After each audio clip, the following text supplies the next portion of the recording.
Rome's richest man marches to war. What drives a man already drowning in wealth to seek glory soaked in blood? For Marcus Licinius Crassus, known as the richest man in Rome, the answer was simple. Power that could match his peers, Julius Caesar and Gnaeus Pompey Magnus. Crassus was a member of the First Triumvirate, yet unlike Caesar's military conquests in Gaul or Pompey's victories in the East, his legacy remained tied to money, not military greatness. That in Rome was a fatal imbalance. By 54 BCE, Crassus had decided to change that. At the age of 60, he set his sights on Parthia, Rome's powerful eastern rival. Located in modern-day Iran and Iraq, the Parthian Empire was a formidable adversary, feared for its cavalry and political cunning. Crassus believed conquest would be swift, riches would multiply, and Rome's eastern frontier would expand under his name. But the Senate never officially sanctioned his campaign. This was not a war of necessity, it was a war of vanity. Crassus marched eastward with approximately 7 legions, totaling around 40,000 infantry, along with several thousand cavalry and auxiliary troops. He crossed the Euphrates in 53 BCE without resistance. Some advised caution, including the Armenian king Artavasdes II, who urged Crassus to invade through Armenia, where mountainous terrain would negate the strength of the Parthian cavalry. Crassus, however, rejected the advice.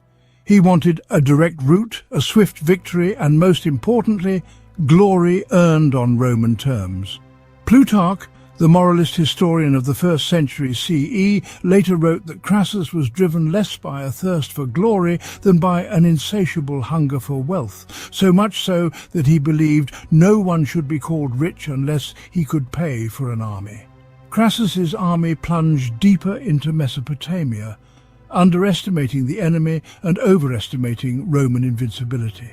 What followed would become one of the greatest humiliations in Rome's long military history, one from which Crassus would never return.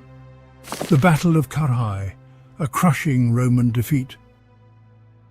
The winds of the Mesopotamian plains carried with them no warnings, only dust, silence, and the fate of an empire's pride. Crassus and his legions marched eastward, confident in Roman arms, dismissive of any threat the Parthians could pose. After all, they were barbarians, or so many in Rome believed. But the Parthian Empire was no tribal backwater. It was a disciplined and formidable power. Its military might rested in the precision of horse archers and the thunderous charge of cataphracts. Heavily armoured cavalry who would soon carve their legacy into Roman memory. The two armies met near the small town of Carrhae, known today as Harran in modern southeastern Turkey, around May of 53 BCE. The Parthian forces, led by the general Surena, noted in Roman accounts as Surenas, numbered perhaps 10,000 to 12,000. They were vastly outnumbered by the Roman legions. Yet what they lacked in numbers they compensated for in terrain mastery, tactical innovation, and the deadly mobility of cavalry archers. Crassus, ignoring the advice of his generals and local allies, arranged his army in a square formation on the open plain, a structure ill-suited to counter fast-moving cavalry. The Parthians began a relentless assault, not with direct confrontation, but with waves of arrows from their mounted archers. They used a technique now known as the Parthian shot, firing while retreating, never giving the Romans a stationary target to fight. The sun beat down as the hours passed. Roman shields bristled with arrows. The ground was littered with the wounded and dying. Every Roman advance was met by retreating archers. Every pause was punished with renewed volleys. The Roman heavy infantry, the backbone of Crassus's army, was rendered impotent, marching against shadows and dying under the sky. One Roman officer, Publius Licinius Crassus, Crassus's own son, led a charge to break the Parthian lines. He and his men were surrounded. After a fierce but hopeless fight, Publius took his own life to avoid capture. His head was severed and paraded before the Roman lines, a horrifying signal of total collapse. Plutarch records that when Crassus saw his son's head, he neither wept nor reacted as men do in grief, but stood silent, clutching his sword as if stunned by fortune's cruelty.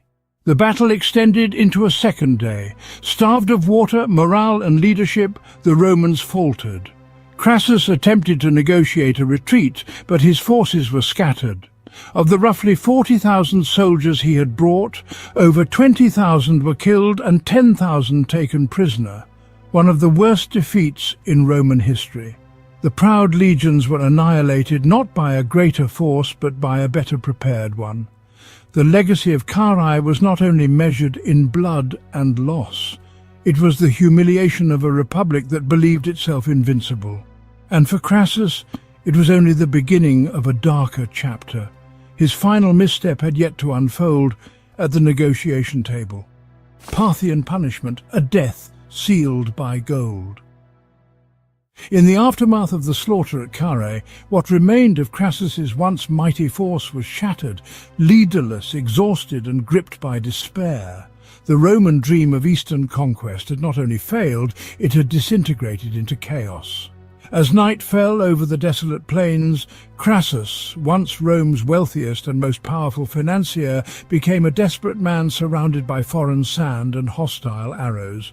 The Parthian general Surena, known for both his military brilliance and theatrical cruelty, offered terms. He proposed a truce and safe passage if Crassus would come in person to negotiate. The suggestion divided the surviving Roman officers. Some believed it a trap. Others, consumed by fear and eager for any hope of salvation, urged Crassus to accept. The man who had once controlled entire districts of Rome through sheer wealth now had no clear path forward. Reluctantly, Crassus agreed. The meeting was set outside the town of Carrhae, near the Balissus River. Crassus arrived with a small group of officers. Surena appeared in full ceremonial display, adorned in royal silk, surrounded by an intimidating cavalry guard. Plutarch records that the Parthians feigned civility at first, offering food and drink, insisting the treaty be sealed by a traditional procession on horseback. But as the Romans mounted, tensions escalated. Accounts tell us a skirmish broke out. Some say it was a deliberate ploy, others claim it was a misunderstanding. Regardless, chaos ensued. Crassus was seized by Parthian troops. His guards were slaughtered. The richest man in Rome was now a prisoner, and what followed would become one of the most infamous punishments in ancient history. The Parthians, well aware of Crassus's obsession with wealth, devised a death that would transform his greed into poetic justice. In a grotesque act of mockery, Surena ordered molten gold to be poured into Crassus's mouth. His captors restrained him and forced open his mouth. Then, in a symbolic act of cruelty, molten gold was poured in, turning his legendary greed into a fatal irony. Ancient sources describe the moment as both theatrical and brutal, carried out in silence as a grim message to Rome. It was not just an execution, it was a message, a statement to Rome that Parthia would not be bullied, that gold could not buy victory, and that arrogance had a price. His head and hands were later sent to the Parthian court, where they were used in theatrical performances, mocked before royal audiences as symbols of Rome's defeat. Some sources suggest Crassus's head was even delivered to the Armenian king Artavasdes II, used in a Greek tragedy performed for the Parthian king Orodes II, who was celebrating the marriage of his son. Though some Roman sources dispute whether molten gold was actually used or if the tale was embellished, the act remains deeply recorded in ancient literature. Even the Roman historian Cassius Dio, writing more cautiously, notes that Crassus was slain and his head sent to the king with tales of his fate spread as a warning. The symbolic weight of Crassus's death endured far beyond the battlefield. He had gambled his legacy on conquest but found only ruin. He chased glory and gold and was silenced by both. The Republic, shaken by his defeat, would never again look eastward with the same sense of invincibility. Rome's richest man died not in honor but in humiliation, his final breath drowned not in blood but in the molten echo of his own ambition. Crassus's death at Carrhae was more than the fall of a man. It was the collapse of Roman arrogance before a world it thought beneath it. His ambition reshaped the eastern frontier, provoked decades of Roman-Parthian rivalry, and showed that wealth and pride are no match for terrain, tactics and fate. It reminds us that history punishes those who ignore its limits. Why do you think Rome underestimated the Parthians? And what did it cost them beyond lives? Comment below.